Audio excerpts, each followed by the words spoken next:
Hi hello viewers. இன்றைக்கி நம்ம எதை பற்றி பார்க்க போகிறோம் அப்படின்னா கன்னி நாயோட வரலாற்றை பற்றிங்க. கன்னி நாய் வந்து முற்றிலுமாக தமிழ்நாட்டை சார்ந்த ஒரு நாயினா ஆகுங்க. அது மட்டும் இல்லாமல் இது தமிழகத்தில் தென் பகுதிகளான திருநெல்வேலி, தூத்துக்குடி மாவட்டங்கள் தாங்க பரவலாக காணப்படுதுங்க. இது எதுக்கு அவங்க பயன்படுத்திகிட்டு இருந்தாங்க அப்படின்னா, அதாவது ரொம்ப வேகமாக ஓடுற சிறு விலங்குகள், காட்டு முயல், இந்த மாதிரியான விலங்குகள் இனத்தை வந்து வேட்டையாடுவதற்காக பயன்படுத்திட்டு வந்தாங்க. இதோட எடை அப்படின்னு பார்த்தீங்க அப்படின்னா 13.6 முதல் 32.5 கிலோகிராம் வரை இருக்குங்க. இதோட உயரம் அப்படின்னு பார்த்துக்கிட்டிங்கன்னா ஆண் நாய் 60 முதல் 76 சென்டிமீட்டர்கள், அதாவது 24 முதல் 30 இன்ச் வரை இருக்குங்க. பெண் நாய் 54 முதல் 70 சென்டிமீட்டர்கள், அதாவது 21 முதல் 28 இன்ச் வரை இருக்குங்க. இதோட தோற்றம் அப்படின்னு பார்த்தீங்கன்னா சுமார் 100 வருடங்களுக்கு முன்னாடி திருநெல்வேலி மாவட்டம் ஊத்துமலை அப்படிங்கிற ஊரில் வாழ்ந்த ஜமீன்தாரும் ராஜஸ்தான் மாநிலம் ராஜ்புத் ஜமீன்தார் அப்படின்னு சொல்கிறவங்க, இவங்க 2 பேர்த்துக்கு இடையில் பண்டமாற்று முறை, அதாவது கொடுக்கல் வாங்கல் முறை இருந்திருக்குதுங்க. அந்த கொடுக்கல் வாங்கல் முறையில் இங்கே நம்ம பூர்வகுடி மண் சார்ந்த நாய்களை அவங்களுக்கு கொடுத்தோம்.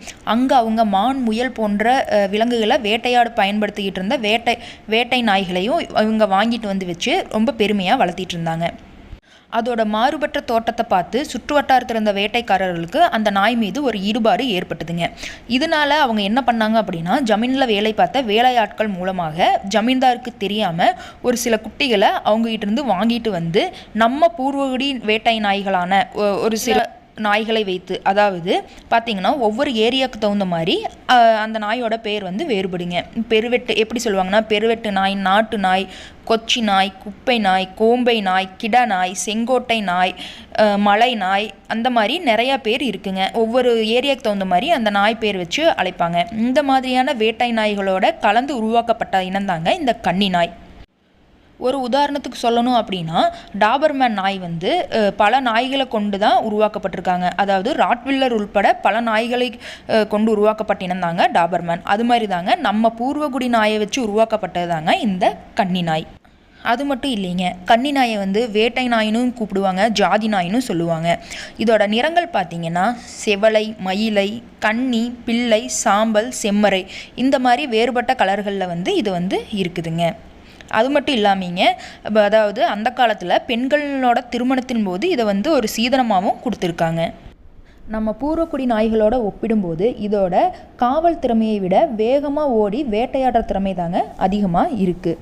அது மட்டும் இல்லாமல் பிற நாய்களோட ஒப்பிடும்போது இதுக்கு வந்து மோப்ப சக்தி வந்து கொஞ்சம் குறைவாகத்தாங்க இருக்குது. அது மட்டும் இல்லாமீங்க, அதிகமாக இது வந்து குறைக்காதுங்க. மக்களிடத்தில் வந்து ரொம்ப அன்பாக பழகக்கூடிய நாயினும் கூட சொல்லலாங்க. நம்ம வீட்டுக்கு வெளிநபர்கள் யாராவது வர்றாங்க அப்படின்னா அது வந்து நம்ம பூர்வக்குடி நாய் மாதிரி நின்று தைரியமாக குறைக்கும், ஆனால் கூச்ச சுபாவம் உடைய நாயாக இருக்குதுங்க.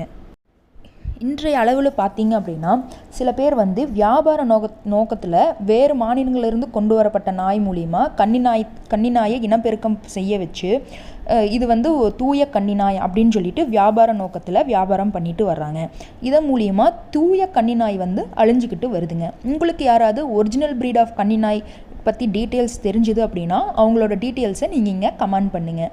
உங்களுக்கு இந்த வீடியோ பிடிச்சிருந்ததுன்னா லைக் பண்ணுங்கள், கமெண்ட் பண்ணுங்கள், சப்ஸ்கிரைப் பண்ணுங்கள், மறக்காமல் பெல் ஐக்கானை கிளிக் பண்ணுங்கள்.